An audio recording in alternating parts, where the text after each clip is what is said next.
Welcome to the Tech Egg. Don't get scrambled. Enjoy the video. In this video, I will explain how to connect a Ford Fusion Bluetooth.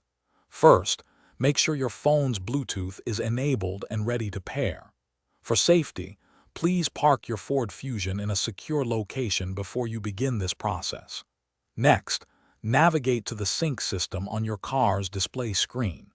This is where we'll initiate the pairing process to get your device connected quickly and easily. Once in the sync menu, select the Add Device option. Your Ford Fusion will then become discoverable. On your phone, open your Bluetooth settings and look for Sync in the list of available devices. Tap on it to begin the pairing. A 6-digit PIN will appear on both your car's display and your phone. Verify these numbers match to proceed with the connection. After confirming the PIN, your Ford Fusion may ask for permission to access your phone's contacts and messages.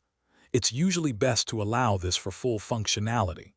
To ensure everything is working, try playing some audio or making a quick test call.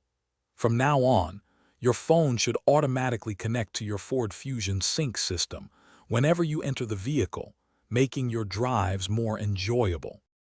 If you encounter any issues, a simple restart of both your phone and the Ford Fusion sync system often resolves them. You might also consider deleting any old, unused devices from your sync memory to prevent conflicts. Remember to check the description for a link to some fantastic darn tough socks and other great deals. Enjoy your newly connected Ford Fusion and safe travels. Thanks for watching. Consider subscribing if I helped unscramble your problems.